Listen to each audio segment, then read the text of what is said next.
8. En ese momento, una figura gris verdosa empezaba a distinguirse bajo la nube de polvo y oyeron el golpeteo de numerosas patas sobre la superficie pedregosa. Las 3 mujeres del Cala estaban en el escondite. Solo Roland, Eddie y Susana seguían en la cuneta. Los hombres de pie y Susana de rodillas con sus fuertes muslos separados. Volvieron la vista hacia el camino y la senda del desfiladero. La senda seguía vacía. «He oído algo», dijo Susana. «Creo que uno de ellos está herido». «Mierda, Roland. Voy a buscarlos», dijo Eddie. «¿Eso es lo que quiere Jake o es lo que tú quieres?», preguntó Roland. Eddie se ruborizó. Había oído a Jake en su cabeza. No fueron exactamente palabras, sino un mensaje, y supuso que Roland también lo había oído.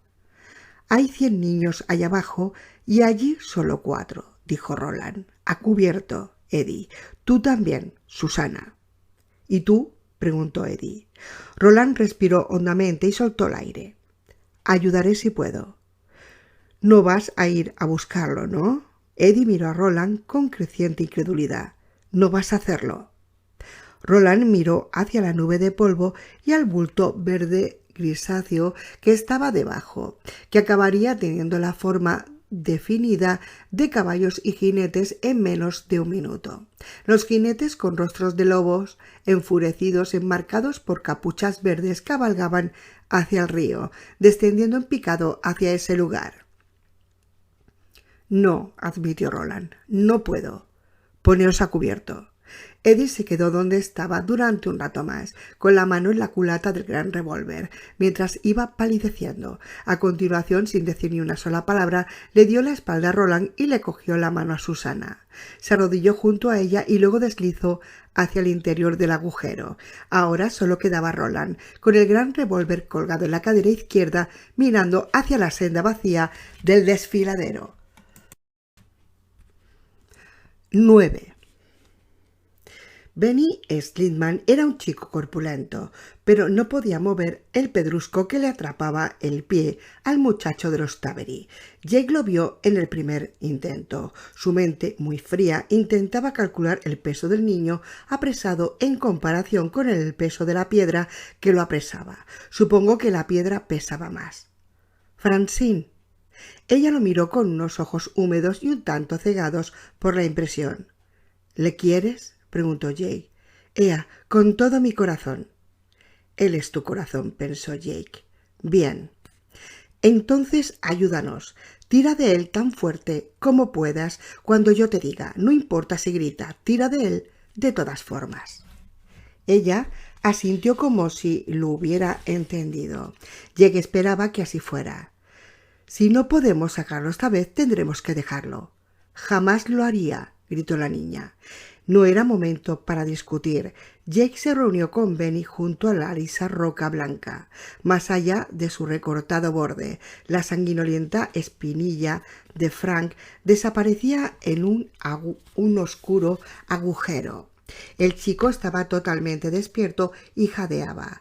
Movió el ojo izquierdo con terror. El derecho estaba cubierto por un velo de sangre. Le colgaba un pedazo de cuero cabelludo sobre la oreja. «Vamos a levantar la piedra y tú vas a tirar de él», le dijo Jake a Francine. «A la de 3. ¿Estás lista?». Cuando ella hizo un gesto de asentimiento, el pelo le cayó sobre la cara como una cortina. No hizo ningún intento de apartárselo. Solo cogió a su hermano por las axilas. «Francine, no me hagas daño», gimió Frank. «Calla», le ordenó ella. 1, contó Jake. «Tira de este cabrón. Benny, aunque te salten los cojones, ¿me oyes? Cáguenla, tú cuenta y calla». 2. 3. Tiraron gritando al dar el tirón. La piedra se movió y Francine tiró de su hermano hacia atrás con todas sus fuerzas, uniéndose a sus gritos. El alarido que lanzó Frank Tavery cuando se le liberó el pie fue el más potente de todos.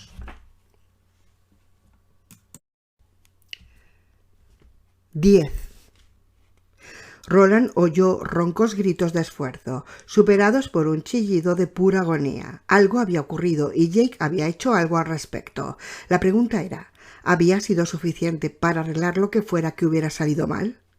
Una cortina de rocío se alzó a la luz del alba, cuando los lobos se zambulleron en el Wye y empezaron a vadearlo con sus caballos grises. Ahora Roland los veía con toda claridad, acercándose en oleadas de 5 y 6, espoleando sus monturas. Calculó que eran 60. En la otra orilla del río desaparecían tras el saliente cubierto de hierba de un risco. Luego reaparecerían a menos de 1,5 kilómetros de distancia y volverían a desaparecer una vez más. Tras una última colina, todos ellos, si seguían en grupo como iban hasta ahora, y esa sería la última oportunidad que Jake tendría para llegar, para que todos ellos se pusieran a cubierto. Miró hacia el camino, deseando que los niños aparecieran, deseando que Jake apareciera, pero la senda seguía vacía. Los lobos iban ascendiendo por la margen izquierda del río. Sus caballos esparcían una cortina de gotas que brillaban como el oro bajo la luz de la mañana. Se levantaban terrones y una lluvia de arena. El ruido de los cascos se había convertido en un trueno a punto de estallar. 11. Jake lo cogió por un hombro, Benny por el otro. Llevaron a Frank Tavery hasta la senda de esa forma, avanzando a una velocidad temeraria, sin mirar apenas las piedras caídas del suelo. Francine iba corriendo justo detrás de ellos. Llegaron al último recodo y Jake sintió una punzada de alegría cuando vio a Roland en la cuneta del otro lado. Al impasible Roland, de pie y vigilante, con su mano izquierda, la sana, en la culata de la pistola y con el sombrero apartado de la frente. «Ha sido mi hermano», gritó Francine. «Se ha caído. Se le ha quedado el pie atrapado en un agujero». Roland desapareció de repente. Francine miró a su alrededor. No estaba exactamente asustada, sino desconcertada. «¿Pero qué?» «Espera», dijo Jake, porque eso fue lo único que se le ocurrió decir. No tenía más ideas, sino también lo que ocurría al pistolero. Seguramente morirían allí. Me arde el tobillo», gimoteó Frank Tavery. «Calla», ordenó Jake. Benny rió. Era una risa nerviosa, aunque también era una risa sincera. Jake lo miró apartando la vista del sollozante y sangrante Frank Tavery y le guiñó un ojo. Benny le devolvió el guiño y de esta forma tan simple volvieron a ser amigos. 12. Mientras estaba tumbada en la oscuridad del escondite con Eddie y a su izquierda y el olor acre de las hojas en la nariz, Susana sintió un repentino ataque de contracciones en el vientre. Tuvo el tiempo suficiente de percibirlo antes de que el pico de dolor inesperado e implacable se le clavara en el hemisferio izquierdo del cerebro, dándole la impresión de que se le entumecía todo ese lado de la cara y el cuello. En ese preciso instante, la imagen de un gran salón de banquetes ocupó su mente. Asados humeantes, pescado relleno, filetes ahumados, magnums de champán, recipientes enormes con salsa de carne, ríos de vino tinto. Oyó un piano y una voz que cantaba, una voz cargada de una espantosa tristeza. Sí, cantaba. «No», le gritó Susana, y a la fuerza que estaba intentando arrastrarla. ¿Y esa fuerza tenía un nombre? Por supuesto que lo tenía. Su nombre era madre. Su mano es la que mece la cuna y la mano que mece la cuna es la mano que gobierna el mundo. No, tienes que dejar que acabe esto. Después, si quieres tenerlo, te ayudaré a tenerlo, pero si intentas obligarme a hacerlo ahora, me defenderé con uñas y dientes, y si tengo que suicidarme y matar a tu precioso chaval conmigo, lo haré. ¿Me oyes, zorra? Durante un instante no hubo más que oscuridad. La presión de la pierna de Eddie, el entumecimiento en el lado izquierdo de la cara, el estruendo de los caballos que se aproximaban, el color de acre de las hojas, el ruido de la respiración de las hermanas que se estaban preparando para librar la batalla, para librar su personal batalla. En ese instante, todas las palabras fueron pronunciadas con total claridad, desde un lugar que se encontraba justo encima del ojo izquierdo de Susana. Mia le habló por primera vez. «Libra tu batalla, mujer. Incluso yo te ayudaré si puedo, y luego cumple tu promesa». «¿Susana?» Eddie le susurró desde detrás. «¿Estás bien?» Y lo estaba. El pico de dolor había desaparecido y la voz se había acallado. También había desaparecido el entumecimiento, pero cerca de allí Mia estaba esperando.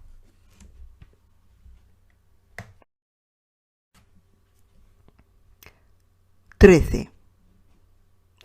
Roland estaba tumbado boca abajo en la cuneta, mirando a los lobos con el ojo de la imaginación y el de la intuición en lugar de mirarlos con los ojos reales. Los lobos estaban entre el risco y la colina, al galope con sus capas volando al viento.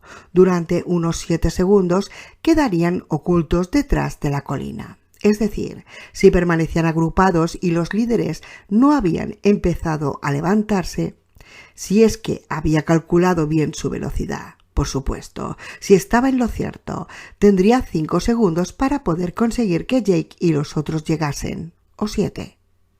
Si estaba en lo cierto, tendrían esos mismos 5 segundos para cruzar el camino. Si se equivocaba o si los otros eran lentos, los lobos o bien verían al hombre en la cuneta o bien verían a los niños en el camino, o a todos ellos. Las distancias seguramente serían demasiado grandes para usar sus armas. Pero eso no importaba mucho, porque la emboscada perfectamente planeada quedaría frustrada. Lo inteligente sería permanecer agachados y dejar a los niños en manos del destino. Demonios. 4 niños atrapados en la senda del desfiladero convencerían a los lobos de que los demás estaban escondidos más arriba, en una de las viejas minas. «Basta de pensar», le ordenó Cort en su cabeza. «Si tienes intención de hacer algo, gusano rastrero, esta es tu última oportunidad». Roland se levantó de golpe, justo delante de él, protegido por una pila de rocas caídas que marcaban la bifurcación del camino del este y la senda del desfiladero. Estaban Jake y Benny Sliman aguantando entre los dos al hermano de los Tabery. El chico sangraba por doquier. Los dioses sabrían qué le había ocurrido. Su hermana miraba hacia atrás. En ese instante parecía no solo mellizos, sino mellizos Caffin, pegados por el cuerpo. Roland levantó las manos y las movió de forma extravagante, hacia atrás, por encima de la cabeza, como si intentara agarrarse al aire. Venid hacia mí, quería decir. Al mismo tiempo miraba hacia el este. No había rastro de los lobos. Bien, efectivamente, la colina los había ocultado a todos por el momento. Jake y Benny cruzaron corriendo el camino. Todavía acarreaban al niño entre los dos. Los botines de Frank Tabery dibujaron profundas huellas en el Hogan. Roland esperó que los lobos no le dieran mucha importancia a esas marcas. La niña llegó la última, veloz como un rayo. «¡Al suelo!», gritó Roland, cogiéndola por el hombro y tirándola al suelo. «¡Al suelo, al suelo, al suelo!». Él cayó junto a ella y Jake cayó junto a él. Roland sentía el corazón del chico que latía con frenesí entre sus omóplatos, a través de su camisa y la de él, y tuvo un instante para disfrutar de la sensación. En ese momento el ruido de los cascos se oía con claridad y aumentaba con cada segundo. ¿Los habrían visto los jinetes que iban en cabeza? Era imposible saberlo, pero lo sabrían, y pronto. Mientras tanto, solo podían actuar tal como estaba planeado.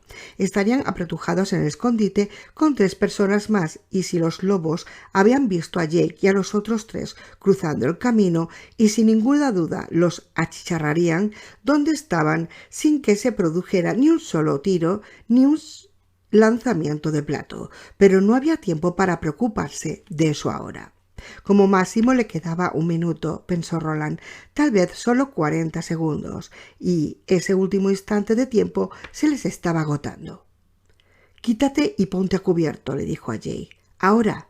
El peso desapareció y Jake se metió en el escondite. Tú eres el siguiente, Frank Tavery, dijo Roland, y estate calladito. Dentro de 2 minutos podrás gritar todo lo que quieras, pero de momento mantén la boca cerrada. Eso va por todos vosotros. Estaré callado, aseguró el chico con voz ronca. Ben y la hermana de Frank hicieron un gesto de asentimiento. En cualquier momento vamos a levantarnos y a empezar a disparar, dijo Roland. Vosotros 3, Frank, Francine y Benny, quedaos abajo, tumbados. Hizo una pausa. Por vuestra vida, apartaos de nuestro camino. 14. Roland estaba tumbado en la oscuridad fragante de tierra y hojas, oyendo la violenta respiración de los niños que tenía a su izquierda. Ese sonido quedó pronto ensordecido por el de los cascos que se acercaban. El ojo de la imaginación y el de la intuición se abrieron de nuevo, y en esta ocasión más que nunca. En menos de 30 segundos, tal vez solo 15, el fragor enardecido del combate lo borraría todo del mapa, hasta la visión más primitiva. Pero de momento Roland lo veía todo, y todo lo que veía era exactamente como quería que fuera. ¿Y por qué no? ¿De qué servía visualizar que los planes iban a salir mal? Vio a los mellizos del Cala tendidos y despatarrados como cadáveres en la parte más tupida y húmeda del arrozal, con el barro empapándole las camisas y los pantalones. Vio a los adultos tras ellos, casi en el lugar en el que el arrozal se convertía en ribera.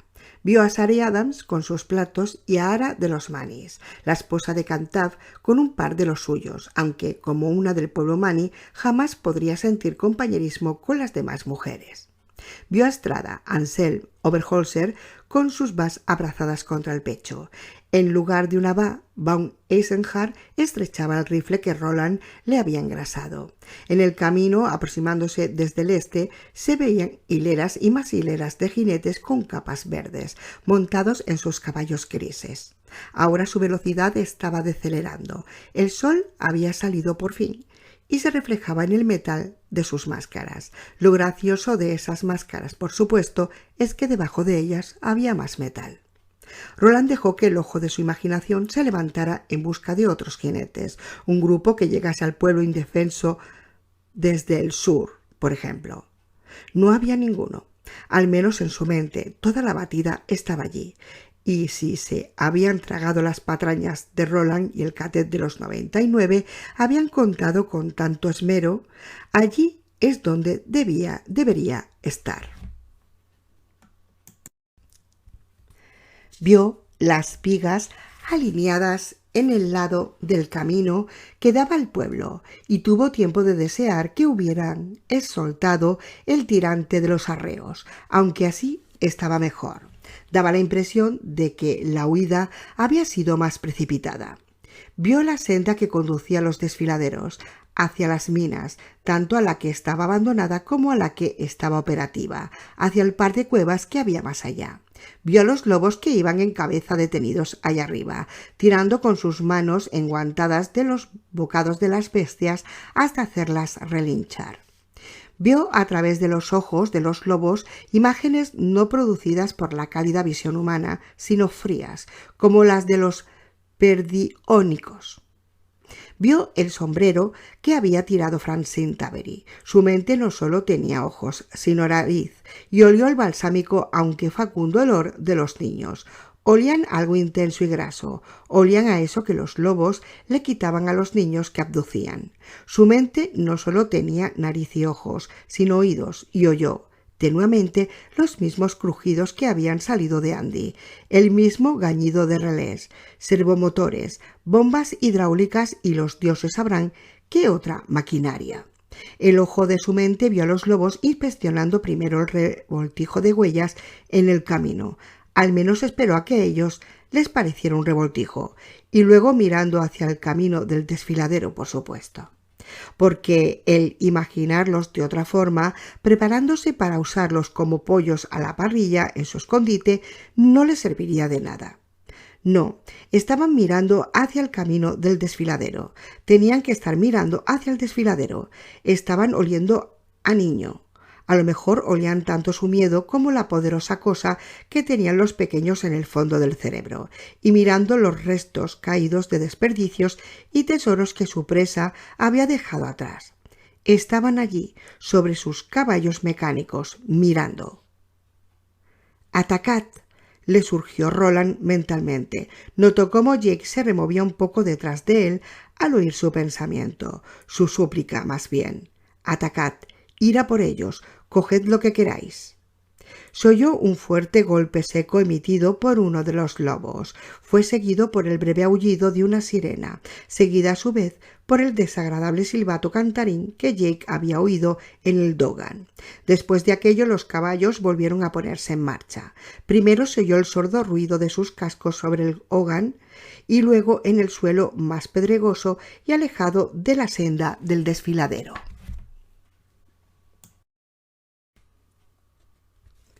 No se oyó nada más. Los caballos no relinchaban con nerviosismo, como los que iban atados a las vigas. A Roland le bastaba con eso. Habían mordido el anzuelo. Se sacó el revólver de la cartuchera. Jake estaba a su lado, volvió a moverse y Roland supo que estaba haciendo lo mismo. Les había hablado de la distribución del enemigo que debían esperar encontrarse cuando salieran de golpe del escondite. Aproximadamente un cuarto de los lobos a un lado del camino, mirando hacia el río, y otro cuarto vuelto hacia el pueblo de Calabrin Sturgis, o tal vez unos cuantos más en esa dirección. ¿Para qué? En el caso de que hubiera algún problema, el pueblo quedara del lado de donde los lobos o los programadores de los lobos esperaban que llegase. ¿Y los demás? 30 o más ya estarían al final de la senda, en la encerrona, sea. Roland empezó a contar hasta 20, pero cuando llegó a 19 decidió que había contado suficiente. Recogió las piernas. No se produjo ningún chasquido seco, ni tan solo llegó a sentir una punzada de dolor, y se levantó dando un salto, alzando con una mano la pistola de su padre. «¡Por Gilead y el Cala!», bramó. «¡Ahora, pistoleros! ¡Ahora, hermanas de Oriza! ¡Ahora! ¡Ahora! ¡Matadlos! ¡Sin cuartel! ¡Matadlos a todos!». 15. Salieron disparados de la tierra como el ejército nacido de los dientes del dragón. Los tablones saltaron a diestro y siniestro, junto con montones de hierbas y hojas secas. Roland y Eddie llevaban sendos revólveres grandes con las culatas de madera de sándalo. Jake tenía la Ruger de su padre. Margaret, Rosa y Thalia llevaban cada una risa. Susana llevaba 2 y tenía los brazos cruzados sobre el pecho como si sintiera frío. Los lobos estaban dispuestos exactamente como Roland lo había visto con el frío ojo asesino de su imaginación, y sintió un instante de triunfo antes de que cualquier otro pensamiento o sensación menores quedaran ocultos tras el telón rojo del escenario. Como siempre, jamás se sentía más feliz de estar vivo que cuando se preparaba para lidiar con la muerte. 5 minutos de sangre y estupidez. Les había anunciado, y ahí estaban esos 5 minutos. También les había dicho que siempre se sentía enfermo después, y aunque no les había mentido, jamás se encontraba mejor que en ese momento inicial. Jamás se sentía tan total y verdaderamente él mismo. En eso radicaban los últimos jirones de la vieja nube de gloria. No importaba que fueran robots y dioses, no. Lo que importaba era que se habían alimentado de los indefensos durante generaciones y esta vez habían sido atrapados por sorpresa. «¡En la coronilla de las capuchas!», gritó Eddie, al tiempo que en su mano derecha la pistola de Roland empezó a tronar y a escupir fuego. Los caballos y mulas arreados se encabritaron y tiraron del arnés. Un par de ellos relincharon sorprendidos. «¡En la coronilla de las capuchas! ¡Dadle a las gorras de pensar!».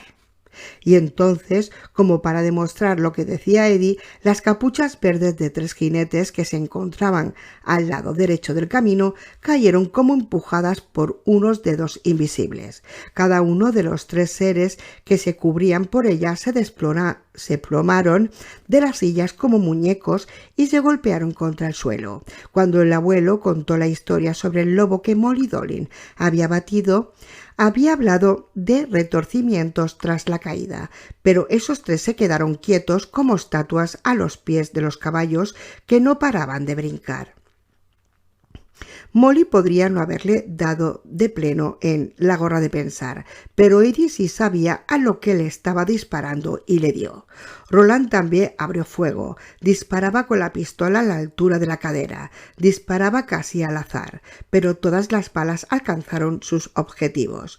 Iba a por los que estaban en el camino, pues querían apilar allí los cadáveres para formar una barricada si podía. «Ritza, buena certera», chilló Rosalita Muñoz. El plato que agarraba abandonó su mano y salió disparado hacia el camino del este con un zumbido constante y ascendente. Rebanó la capucha de un jinete que se encontraba al principio del camino del desfiladero y que estaba intentando domeñar a su caballo con desesperación. La cosa cayó hacia atrás con los pies mirando al cielo y quedó tirado al revés con las botas en el camino.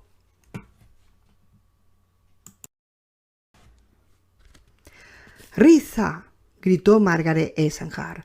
«¡Por mi hermano!», exclamó Thalia. «Lady Riza os va a dar por el culo, cabrones». Susana descruzó los brazos y lanzó los 2 platos hacia adelante. Salieron volando, zumbando, zigzagueando en el aire, y ambos dieron en el blanco. Se produjo un revoloteo de pedazos de capuchas verdes. Los lobos a los que habían pertenecido las capuchas aterrizaron antes y con mayor contundencia. Varas de refulgente fuego relucieron en la mañana cuando los jinetes que se empujaban entre sí y luchaban a ambos lados del camino desenvainaron sus armas de energía. Jake le dio al gorro de pensar del primero que desenvainó y cayó sobre su propia espada que chisporroteó implacablemente y le prendió fuego a su capa. El caballo respingó hacia un lado, hacia la vara de luz que descendía del jinete de la izquierda. Se desprendió la cabeza y dejó al descubierto una maraña de chispas y cables. En ese momento las sirenas empezaron a aullar de forma constante. Alarmas antirrobo en el infierno. Roland había imaginado que los lobos que estaban más cerca del pueblo podrían intentar separarse y huir hacia el Cala. En lugar de eso, los 9 que todavía quedaban a ese lado, Eddie se había cargado a 6 con sus primeros 6 tiros, espolearon sus caballos, pasaron las vigas y cargaron directamente hacia ellos. 2 o 3 lanzaron plateadas bolas silbante. «Eddie, Jake, snitches, a vuestra derecha». Se volvieron hacia esa dirección de inmediato, dejando a las mujeres que estaban lanzando los platos tan rápido como podían de sus bolsas forradas de seda. Jake estaba de pie con las piernas separadas, tenía la Ruger levantada con la mano derecha y con la izquierda se sujetaba la muñeca. Se había apartado el pelo de la frente, tenía los ojos abiertos como platos y estaba guapo, sonriente. Apretó el gatillo y realizó 3 tiros rápidos. Cada uno de ellos fue como el chasquido de un látigo en el aire de la mañana. Lo asaltó un vago y distante recuerdo del día en el bosque cuando había tirado al plato al aire libre. Ahora le estaba disparando a algo mucho más peligroso y estaba contento y feliz. Las primeras 3 esferas voladoras explotaron proyectando brillantes destellos de luz azulada. Una cuarta se desvió y luego se dirigió silbando directamente hacia él. Jake se agachó y la oyó pasar justo por encima de su cabeza, zumbando como una especie de tostadora cabreada. Sabía que se daría la vuelta y regresaría. Antes de que pudiera hacerlo, Susana se giró y le lanzó un plato que voló directo al blanco, aullando. Cuando impactó, tanto él como la snitch explotaron. La metralla llovió sobre el maizal y prendió fuego a un par de plantas. Roland recargó su arma. El tambor humeante del revólver a punto de forma momentánea al suelo entre sus pies. Más allá de donde estaba Jake, Eddie hacía lo mismo. Un lobo saltó por encima de la confusa pila de cadáveres que se encontraban al principio del camino del desfiladero, con la capa verde flotando al viento cuando uno de los platos de Rosa le desgarró la capucha y por un momento dejó al descubierto el plato del radar que ocultaba debajo. Las gorras de pensar del séquito del oso se movían con lentitud y de forma espasmódica. El de ese lobo giraba a una velocidad tal que apenas se distinguía su forma metálica. Luego desapareció y el lobo se tambaleó hacia un lado y cayó sobre las mulas del carromato que iba en cabeza, el de Oberhörser. Las bestias retrocedieron asustadas, empujaron la viga contra la que estaba detrás y chocaron contra los 4 animales que quedaron en medio, que a su vez relincharon y retrocedieron. Intentaron echar a correr, pero no tenían a dónde ir. La viga de Oberhörser se tambaleó y luego volcó. El caballo del lobo abatido llegó al camino, cayó sobre el cuerpo del otro lobo tendido allí y quedó despatarrado en el suelo, con una de las patas sobresaliéndole torcida hacia un lado. La mente de Roland había desaparecido. Su ojo lo veía todo. Había recargado. Los lobos que habían subido por el camino estaban inmovilizados detrás de una pila de cuerpos, justo como Roland había previsto.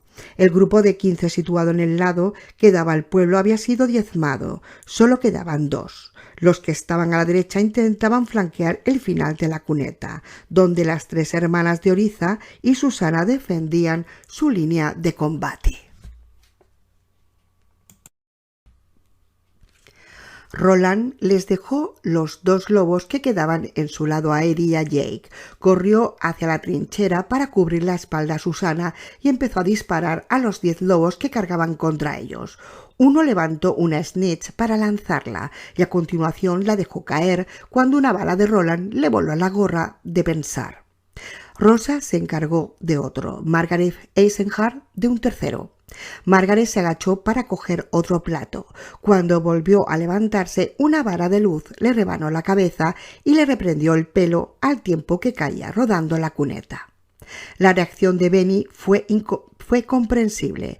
Ella había sido prácticamente una segunda madre para él. Cuando la cabeza en llamas aterrizó junto a él, la apartó de un golpe y salió a 4 patas de la cuneta, cegado por el pánico y aullando de terror.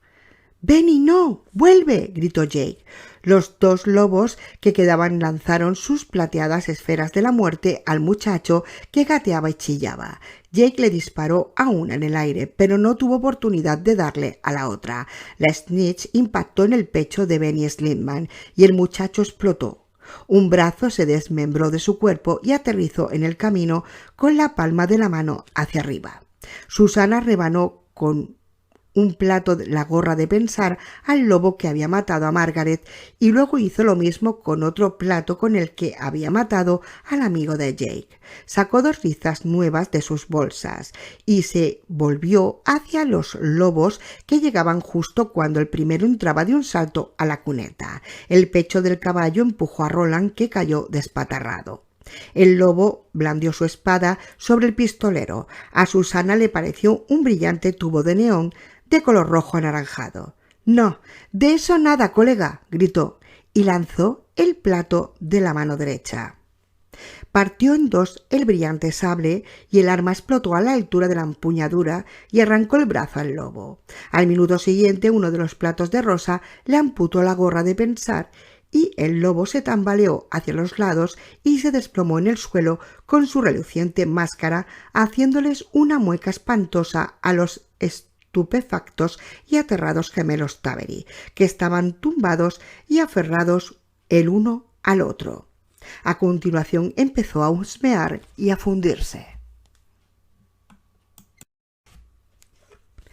Gritando el nombre de Benny, Jake cruzó el camino del este, recargando la Ruger a medida que avanzaba y pisando el reguero de la sangre de su amigo muerto sin darse cuenta. A su izquierda, Roland, Susana y Rosa estaban dando cuenta de los 5 lobos que quedaban de lo que había sido la batida del ala norte. Los jinetes intentaban rectificar la dirección de los caballos describiendo círculos bruscos e inútiles. No parecían seguros de qué hacer en una situación como esa. ¿Quieres compañía, muchacho?, le preguntó Eddie. A su derecha, los lobos del grupo, que habían estado apostado en el lado del camino del desfiladero que daba al pueblo, estaban tirados en el suelo, muertos. Solo uno de ellos había llegado hasta la cuneta, el que estaba tendido con la cabeza encapuchada, estampada contra la tierra recién excavada del escondite y las botas en el camino. El resto del cuerpo estaba envuelto en la capa verde. Parecía un bicho que hubiera muerto en el interior de un capullo. Claro, respondió Jake. ¿Estaba hablando o solo pensando? No lo sabía. Las sirenas atronaban en el aire. Como quieras. Han matado a Benny. Lo sé, menuda mierda. Tendría que haber sido su puto padre, dijo Jake. Estaba llorando. No lo sabía. Estoy de acuerdo. Tengo un regalo. Eddie le puso en la mano a Jake un par de esferas de unos 7 centímetros de diámetro. La superficie parecía de acero, pero cuando Jake las apretó sintió como... Era como apretar el juguete de un niño hecho de una goma pero que muy dura. Una pequeña placa que tenía a un lado decía: Snitch, modelo Harry Potter, número de serie 46511AA HPJKR. Precaución. Explosivo.